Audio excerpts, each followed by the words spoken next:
ثانی عمر میں برکت کا حصول۔ دور حاضر جس میں ہم اور آپ سکونت پذیر ہیں، یہ جس قدر ترقی یافتہ دور یا زمانہ ہے، دوسری طرف انسانی زندگی کے لیے اس کی حفاظت اور صیانت کے وسائل اگرچہ بہت زیادہ ہی کیوں نہ ہو دور حاضر میں، اس کے باوجود انسانی زندگی بہت زیادہ خطرے میں ہے اور انسانی زندگی بالکل تباہی اور بربادی کے دہانے پر ہے۔ چاہے ہم سواری کے وسائل لے لیں، جس طرح سے دنیا ترقی یافتہ ہوئی ہے، انسان منٹوں میں یا ایسے ہی گھنٹوں میں دنوں کا سفر طے کر لیتا ہے، اس طرح کے وسائل سواری میں بھی انسانی جان کی حفاظت اور صیانت بہت کم رہتی ہے۔ اور دوسری طرف آلات حرب و ضرب لیں، جس طریقے سے آج کل ترقی یافتہ زمانے میں جو طاقتور ممالک ہیں یا ایسے ہی جو بھی صاحب ملک ہیں، ان کے پاس اپنے دفاع کے لیے جو جنگی آلات ہیں، جنگی وسائل ہیں، وہ آلات اور وہ وسائل بھی لمحوں میں پوری بستی کو، پورے شہر کو، پورے صوبے کو یا ایسے ہی ایک جم غفیر کو تباہ اور برباد کر سکتے ہیں۔ کہنے کا مطلب یہ ہے، دور حاضر میں جہاں انسان ترقی یافتہ دور اور ترقی یافتہ وسائل سے لبریز اگرچہ ہے، لیکن دوسری طرف اس کی زندگی کی حفاظت اور صیانت بالکل خطرے میں ہے۔ اس لیے یہ موضوع البرکۃ فی العمر، عمر میں برکت، یہ دور حاضر کے حساب سے بالکل مناسب اور موافق موضوع ہے۔ انسان کو اس طرح کے موضوع قرآن اور حدیث کی روشنی میں سننا چاہیے اور اس کے مطابق عمل کی توفیق کا اللہ سے سوال کرنا چاہیے۔ رسول اکرم صلی اللہ علیہ وسلم کے ایک حدیث ہے صحیح الجامع کے اندر 5899 جس کا نمبر ہے، رسول اللہ صلی اللہ علیہ وسلم نے قیامت کی چند نشانیاں بتائی، جس میں سے آپ نے یہ ارشاد فرمایا، ان من امارات الساعہ یا ان من اشراط الساعہ ان تظہر موت الفجأہ۔ اس طرح کے اور بھی الفاظ ہیں جہاں اور نشانیوں کو ذکر کیا گیا کہ وَتُتَّخَذُ الْمَسَاجِدُ طُرُقًا، مسجدیں یہ راستہ بنا لی جائیں گی، اور ایسے ہی پہلی رات کا جو چاند ہوگا وہ بالکل بڑا ظاہر ہوگا۔ اور انہی نشانیوں کا تذکرہ کرتے ہوئے جیسا کہ حدیث کا ریفرنس آپ کے سامنے دیا گیا، رسول اللہ صلی اللہ علیہ وسلم نے ارشاد فرمایا، موت اچانک، انسان کی موت اچانک واقع ہو جائے، اس کا ظہور ہو جائے گا۔ اچانک والی موت کا ظہور یہ قیامت کی نشانیوں میں سے ایک نشانی ہے۔ یہ حدیث حسن درجے کی ہے اور سند کے اعتبار سے بالکل قابل بیان ہے۔ تو جب یہ فرمان رسول اللہ صلی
ہیں جو کہ 3704 نمبر کی ہے صحیح الترغیب میں، بڑی روایت ہے۔ رسول اللہ صلی اللہ علیہ وسلم نے جہاں جنتی نعمتوں کا تذکرہ کیا اور اخیر درجے کا جنتی انسان کی نعمت کا تذکرہ کیا، وہاں اخیر میں آپ نے بعد میں دوزخ کا بیان بھی کیا، اور آپ نے ارشاد فرمایا ان لجہنم یا ان لجہنم لزفرتن، کل میدان محشر میں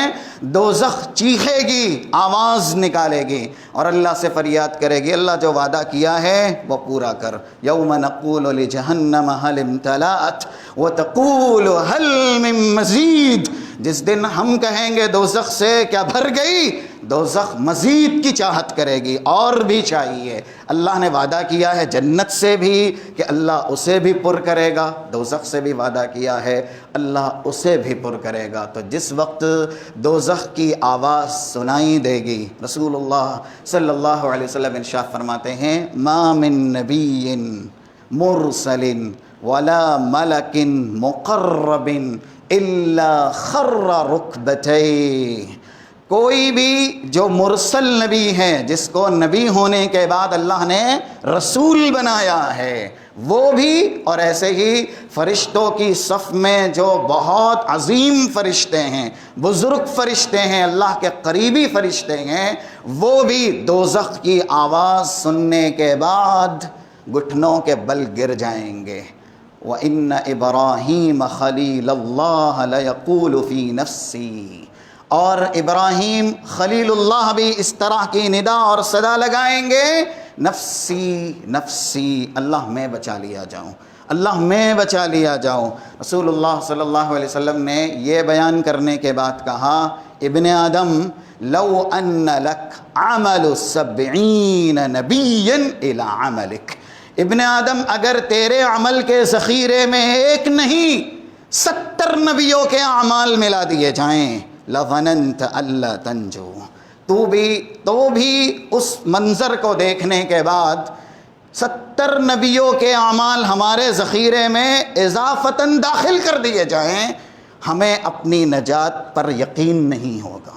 یہ بالکل صحیح حدیث ہے، رسول اللہ صلی اللہ علیہ وسلم نے آخرت کی تیاری کی رغبت دلائی ہے۔ تو یہ لمحے جو انسان کے لیے زیادہ تر دنیا کے مسائل میں ہی صرف ہو جاتے ہیں، 60 سالہ زندگی، اس میں برکت کا ہونا ضروری ہے۔ اور دیکھیے برکتیں جو حدیث میں ایسی عبادتیں کرنے کے اعتبار سے آسان ہیں، اجر کے اعتبار سے زیادہ ہے، اسی میں ہی ہے خاص کر کے انسان اللہ کا ذکر ہمیشہ کرے۔ جیسا کہ ایک حدیث میں جو کہ 3367 نمبر کی صحیح الترغیب میں ہے، رسول اللہ صلی اللہ علیہ وسلم نے ارشاد فرمایا اللہ کے نزدیک لیس احد افضل عند اللہ من مؤمن یعمر فی الاسلام لتسبیحہ وتکبیرہ وتہلیلہ وتحمیدہ، اللہ کے نزدیک سب سے افضل ترین مومن وہ ہے جو دنیا میں جتنی زیادہ عمر دیا گیا، لیکن زیادہ عمر دیا جانا یہ افضلیت کی وجہ نہیں ہے، یہ بلند و بالا ہونے کا سبب نہیں ہے، بلکہ افضلیت کی وجہ یہ ہے ایک تو وہ مومن ہے، دنیا میں زیادہ عمر دیا گیا ہے، اور عمر زیادہ دیے جانے کا مطلب برکت ہی ہے، نہیں تو 1000 سالہ بھی اللہ نے قوموں کو عمر دی ہے، وہ نہ دنیا کے عذاب سے بچ سکے اور نہ ہی آخرت کے عذاب سے بچ سکے۔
ہوں۔ اگر انسان کو عمر لمبی ملی ہے، مثلا ابلیس دیکھ لیں، انظرنی الی یوم یبعثون قال انک من المنظرین، جیسا کہ سورۃ الاعراف کی ابتدائی آیت ہے 14-15 نمبر کی، اس نے کہا اللہ تا قیامت زندگی چاہیے، اللہ نے کہا تا قیامت زندگی دی گئی، لیکن کیا اس نے نیکی کے لیے، اچھائی کے لیے اتنی لمبی عمر مانگی ہے؟ نہیں، بدی کے لیے، برائی کے لیے۔ اسی لیے کہا گیا جس کی عمر لمبی ہو اور اس کے اعمال برے ہوں تو وہ اتنا ہی زیادہ برا ہے، یہ رسول اللہ صلی اللہ علیہ وسلم کا فرمان ہے۔ اس لیے عمر میں برکت ہونا یہ ضروری ہے، اور برکت کا ایک ذریعہ ہے کہ انسان نیکیاں کرے، جیسا کہ ایک حدیث صحیح الترغیب کے اندر ذکر کی جاتی ہے 2524 نمبر کی، رسول اللہ صلی اللہ علیہ وسلم ارشاد فرماتے ہیں صلۃ الرحم وحسن الخلق وحسن الجوار، یہ تین ایسی صفتیں ہیں نیکیوں میں سے، حسن اخلاق اور ایسے ہی صلہ رحمی اور خاص کر کے پڑوسیوں کے ساتھ اچھا سلوک کرنا، یعمران الدیار، انسان کے گھروں کو برکتوں سے پر کرتے ہیں۔ اگر یہ صفتیں انسان کے اندر موجود ہیں کہ وہ صلہ رحمی کرتا ہے اور ایسے ہی اچھے اخلاق کا مالک ہے اور پڑوسیوں کے ساتھ حسن سلوک کر رہا ہے، تو اس کا گھر برکتوں سے لبریز رہے گا۔ اور وَيَزِيدَانِ فِي الْعُمْرِ، ایسے ہی انسان کے حسن اخلاق اور صلہ رحمی، یہ دو صفتیں ایسی ہیں جو اس کے عمر میں اضافے کا سبب بنتی ہیں۔ اس لیے عمر کی برکت، جیسا کہ حدیث میں مطلق برکت کی اگر ہم فضیلت دیکھیں، رسول اکرم صلی اللہ علیہ وسلم نے صحابہ کے سوال میں، کیونکہ صحابہ اچھی طرح سمجھتے تھے انسانی یہ وجود ہے یہ بھی برکت کا متلاشی ہے، جیسا کہ صحیح ادب المفرد، امام بخاری کی تالیف کردہ یہ کتاب ہے، اس کی تخریج کی گئی ہے، جو صحیح الادب المفرد کتاب ہے، اس میں 490 نمبر کی ایک حدیث ہے، اور یہ عبداللہ ابن مسعود کا اثر ہے، رسول اللہ صلی اللہ علیہ وسلم کے مشہور صحابی ہیں، ان کے متعلق حدیثیں بھی اس طرح کی ہیں جو ان کی فضیلت میں بیان کی گئی۔ 3799 نمبر کے جامع ترمذی کی ایک حدیث ہے، رسول اللہ صلی اللہ علیہ وسلم نے ان کے متعلق کہا وَمَا حَدَّثَكُمْ ابْنُ مَسْعُودٍ فَصَدِّقُوهُ، جو ابن مسعود بیان کریں اگر اس کی سند صحیح ہے تو انسان کو اس کی تصدیق کرنی چاہیے۔ یہ صحابی دعا کرتے تھے، ان کی دعا میں اس طرح کے الفاظ ہیں اللہم بارک لنا فی ابصارنا واسماعنا وقلوبنا وازواجنا وذریاتنا، ہم اور آپ کو بھی اس طرح کی دعا زبان سے کرنی چاہیے۔ اگر ہم اس زبان میں، عربی زبان میں اس طرح کی دعا نہیں کر سکتے تو پھر اپنی زبان میں کریں، اللہ جو قوت سماعت ہے اس میں برکت دے، قوت بینائی ہے اس میں بھی برکت دے، یعنی دیکھنے کی جو صلاحیت ہے، اور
تعداد تقریباً 100 کے قریب ہے۔ یہ رسول اللہ صلی اللہ علیہ وسلم کی دعا کا نتیجہ تھا۔ اور جہاں پر بھی اللہ کے نبی صلی اللہ علیہ وسلم نے برکت کی دعا کی ہے، چاہے وہ زمین ہی ہو، جیسا کہ اللہ کے نبی صلی اللہ علیہ وسلم نے مدینے کے لیے برکت کی دعا کی، اور یہ حدیث صحیح ابن حبان کے اندر موجود ہے، اور ایسے ہی سلسلہ صحیحہ کے اندر بھی ہے۔ جامع ترمذی کے اندر اس کا ایک ریفرنس نقل کیا گیا، غالباً 3914 نمبر کی حدیث ہے۔ رسول اللہ صلی اللہ علیہ وسلم نے کہا: اللہم بارک لنا فی ثمرنا وفی مدینتنا وفی مدنا وفی ساعنا۔ رسول اللہ صلی اللہ علیہ وسلم دعا کرتے تھے مدینے کے جو پھل ہیں اللہ تو اس میں برکت دے، مدینے کا جو پیمانہ ہے اس میں تو برکت دے، مدینے کا جو ترازو ہے اس میں بھی تو برکت دے۔ رسول اللہ صلی اللہ علیہ وسلم کی یہ دعا مدینے کے لیے، اسی لیے ایک حدیث میں مدینے کی فضیلت بیان ہوئی ہے۔ 1388 نمبر کی صحیح مسلم کی روایت ہے، کتاب مناسک الحج، جہاں مناسک حج کا تذکرہ ہے، اسی دوران مدینے کا بھی ذکر امام مسلم نے کیا ہے۔ رسول اللہ صلی اللہ علیہ وسلم نے پیشین گوئی کی، تفتح الشام، ان قریب جو ملک شام ہے وہ فتح ہو جائے گا، اور مدینے میں بسنے والے ملک شام کے رہائشی یہ مدینے سے نکل کر کے اپنے علاقوں میں جا کر کے بسیں گے، اپنے علاقوں میں جائیں گے۔ وَالْمَدِينَةُ خَيْرٌ لَهُمْ لَوْ كَانُوا يَعْلَمُونَ۔ آپ نے کچھ ملک کے اور نام لیے، عراق ہے، یمن ہے، ان قریب یہ بھی فتح ہو جائیں گے۔ اور جو مدینے میں آئے ہیں، کیونکہ وہ اسلام کا مرکز تھا، دارالحکومت تھا، وہیں سے رسول اللہ صلی اللہ علیہ وسلم نے اسلام کو پھیلایا، اس لیے زیادہ تر اسلامی ممالک سے زائرین مدینہ آتے تھے اور مدینے میں بسنے کی چاہت کرتے تھے۔ لیکن پھر رسول اللہ صلی اللہ علیہ وسلم نے یہ پیشین گوئی کی، جب ان کے علاقوں میں اسلام پھیل جائے گا اور وہاں زیادہ تر اسلام کی آبادیاں ہو جائے گی تو لوگ مدینے سے نکل کر کے اپنے علاقوں کی طرف جائیں گے۔ لیکن والمدینۃ خیر لہم لو کانوا یعلمون، یہ سرزمین بہتر ہے کیونکہ اس سرزمین کی برکت کی میں نے دعا کی ہے۔ اور الفاظ جو رسول اللہ صلی اللہ علیہ وسلم نے مدینے کی برکت کے لیے جو دعائیں کی ہے اس میں اس طرح کے بھی ہیں، جیسا کہ جامع ترمذی کے اندر جو ریفرنس اس سے پہلے دیا گیا، حضرت ابراہیم کا ذکر اللہ کے نبی صلی اللہ علیہ وسلم نے کیا: اللہم ان ابراہیم کان عبدک وخلیلک دعا لأہل مکہ بالبرکہ، اللہ تبارک لہم، ان کو تو ہر طرح کی برکت سے مالا مال کر دے۔ حدیث کے اخیر میں یہ لفظ ہے مثل ما دعا ابراہیم لأہل مکہ مع البرکۃ برکتین، حضرت ابراہیم نے مکے والوں کے لیے جتنی برکت کا سوال کیا ہے اس سے 2 گنا برکت مدینے کے اندر اللہ تو نازل کرنا۔ رسول اللہ صلی اللہ علیہ وسلم نے اپنی سرزمین کے لیے برکت کی دعا کی ہے، اور اس سرزمین پر بسنے والوں کے لیے برکت کی دعا کی ہے، جو ناپنے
پر کہ اللہ کے نبی یمن کی برکت کے لیے دعا کر دیجئے. آپ نے کہا اللہم بارک فی یمن یا فی یمننا، اللہ تو یمن جو ملک ہے اس میں برکت عنایت فرما. جو شام کے صحابی تھے